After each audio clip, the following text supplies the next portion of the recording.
Sometimes he'd say, "Guess you're just not strong enough," and I'd push even harder. Of course, nothing worked, and I'd soon lose interest and play with something else. Even though mother said that daddy had done some bad things, I couldn't think of my father as bad because he'd always been good to my brother, Curtis, and me. I've seen several times in my life where there's been a father, he's been a great father to his children, and then hasn't been the best husband to his wife. And it sounds to me like it's that same kind of situation. And I know how hard that must be on a parent because she loves the other parent loves the children so much, but just cannot continue to put up with the poor behavior of the spouse. So I understand where the mom is coming from.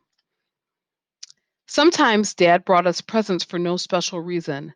"Thought you'd like this," he'd say offhandedly, a twinkle in his dark eyes. Many afternoons, I'd pester my mother or watch the clock until I knew it was time for my dad to come home from work. Then I'd rush outside to wait for him.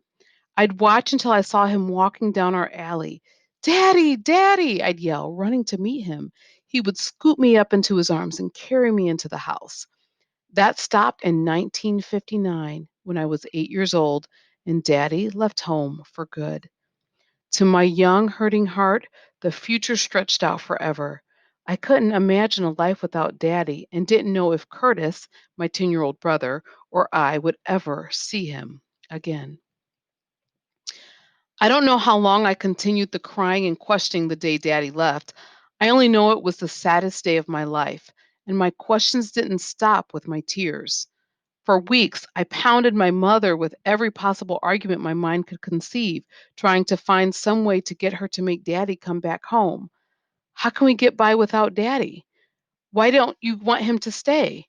He'll be good. I know he will. Ask Daddy. He won't do bad things again." My pleading didn't make any difference.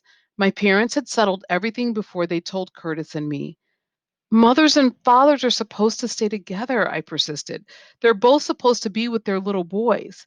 "Yes, Benny, but sometimes it just doesn't work out right." "I still don't see why," I said. I thought of all the things Dad did with us. For instance, on most Sundays, Dad would take Curtis and me for drives in the car. Usually we visited people, and we'd often stop by to see one family in particular. Daddy would talk with the grown ups while my brother and I played with the children.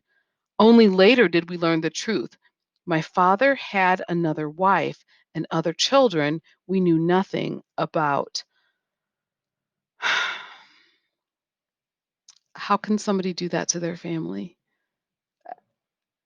I don't understand how he could just have another family, another wife, and other children. That's wrong. I don't know how my mother found out about his double life, for she never burdened Curtis and me with the problem. In fact, now that I'm an adult, my one complaint is that she went out of her way to protect us from knowing how bad things were. She didn't want her sons to think badly of their father.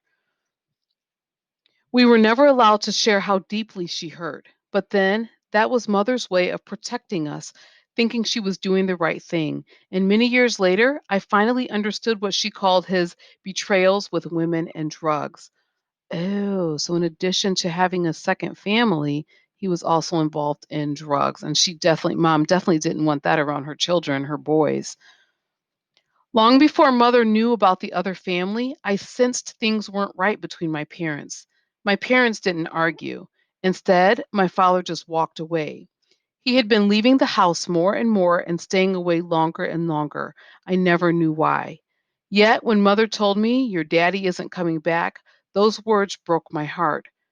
I didn't tell mother, but every night when I went to bed, I prayed, "Dear Lord, help mother and dad get back together again."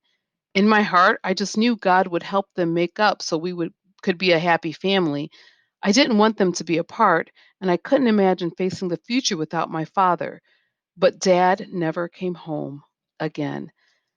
That has to be heartbreaking for a child. It has to be heartbreaking for the mom, and actually for both boys, Ben and Curtis, to not have their father around anymore. And so now mom is a single mom.